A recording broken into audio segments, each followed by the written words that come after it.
बच्चों, आइए अपने न्यूटन के गति के नियम में जो अपने अध्याय चल रहा है इसमें कुछ और चीजों को जानते हैं। लास्ट लेक्चर में मैंने आपको बताया था कि बल क्या होता है। अब बल के प्रकार देखते हैं। बल को कई प्रकार से उनके गुणों के आधार पर विभाजित किया गया है, पर यहां पर हम विभाजन किसी और देख रहे हैं, किसी और तरीके से देख रहे हैं। अब अगर दो बॉडीज एक साथ यानी कि दो वस्तुएं एक साथ आपस में हैं, तो किस तरीके से उनमें बल लगता है इसके आधार पर मैं बलों का विभाजीकरण कर रहा हूं। तो बलों का विभाजीकरण मैं कर रहा हूं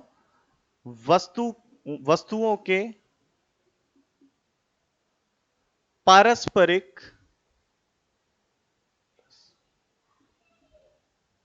परिक क्रियाओं के आधार पर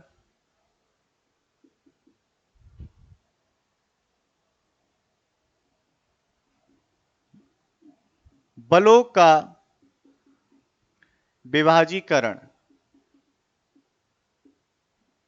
यानी कि दो वस्तुएं किस प्रकार से एक दूसरे में पारस्परिक क्रियावंत हैं, किस तरीके से एक दूसरे से रिएक्ट कर रही हैं, इसके आधार पर इंटरेक्ट कर रही हैं, ज्यादा अच्छा बोलूं इंटरेक्ट कर रही हैं, इसके आधार पर हम बलों का विभाजीकरण कर रहे हैं।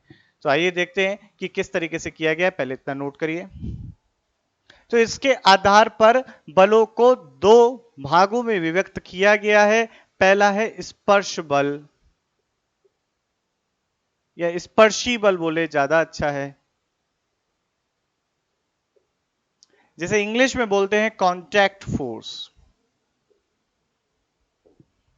दूसरा होता है क्षेत्रीय बल, जिसे इंग्लिश में बोलते हैं फील्ड फोर्स। अब ये स्पर्शी बल क्या है? जब दो वस्तुएं एक दूसरे से स्पर्श कर रही होती हैं, तो उनके बीच में लगने वाले बल को स्पर्शी बल कहते हैं। जब दो वस्तुएं एक दूसरे के बीच में क्या कर रही होती है, स्पर्श कर रही होती है, कांटेक्ट में होती है, तो उनके बीच में जो बल आता है वही बल स्पर्शी बल कहलाता है, यानी कि कांटेक्ट फोर्स कहलाता है। अब जैसे कि मान लीजिए आपके निर्वात में दो आवेश रखे हुए हैं, इन दोनों आवेश को अगर आप क्या स्पर्श कराएंगे तब बल आएगा, या किसी निश्चित दूरी पर अगर आप रख देंगे इन दोनों आवेशों को तो इनके मध्य बल लगेगा। बिल्कुल सीधी सी बात है, अगर आवेश किसी निश्चित दूरी पर एक दूसरे से परस्परिक दूर रखे हुए हैं तो इनके मध्य बल लगेगा। तो ये बल क्या स्पर्श कराने पे आ रहा है? जवाब है नहीं, ये बल स्पर्श कराने पे नहीं आता। तो कब आता है? जब एक आवेश दूसरे आवेश के क्षेत्र में आ जाता है तो इनके बीच में, इनके मध्य में बल लगने लगता है। तो ऐसे एक और उदाहरण है। आप मान लीजिए ग्रेविटेशनल फोर्स यानी कि गुरुत्व बल की बात करें बच्चों, तो गुरुत्व बल कब लगता है? क्या वस्तु वाकई में धरती पर रखी हो तभी लगेगा, या किसी ऊंचाई पर आप छोड़ दो तब भी लग सकता है? हम गुरुत्व बल की बात करें तो अगर वस्तु को हम h हाइट पर ले जाएं, h ऊंचाई पर ले जाएं और वहां से छोड़ें तब भी गुरुत्वाकर्षण के बल के कारण ही वस्तु धरातल पे आकर गिरती है। तो मतलब यह आवश्यक नहीं है कि दो वस्तुएं परस्पर स्पर्श में हो तभी बल लगे।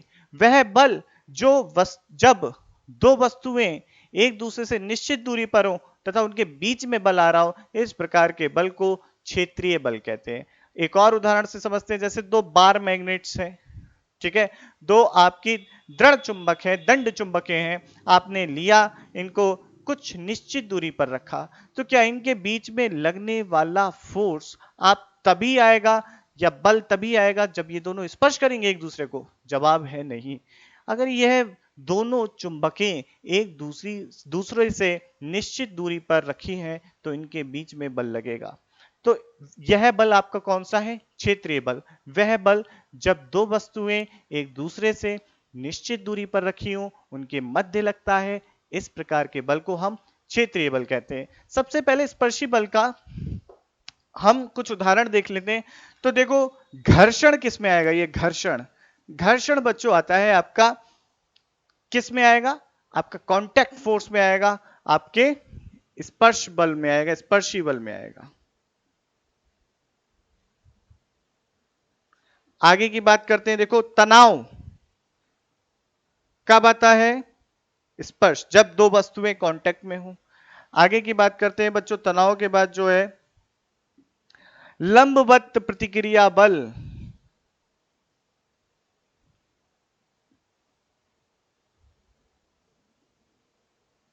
बेटा इसे इंग्लिश में बोलते हैं नॉर्मल रिएक्शन। जब दो बॉडी एक दूसरे के अंदर, जब दो वस्तुएं एक दूसरे के अंदर घुसने की कोशिश करती हैं तो उसके अब विरोध में जो बल प्रतिक्रिया का आता है उसे नॉर्मल रिएक्शन कहते हैं। तो अब देखिए, जब दो वस्तुएं एक दूसरे से कांटेक्ट में हैं तो उनके बीच में जो बल लग रहा है उसे कांटेक्ट फोर्स कहते हैं।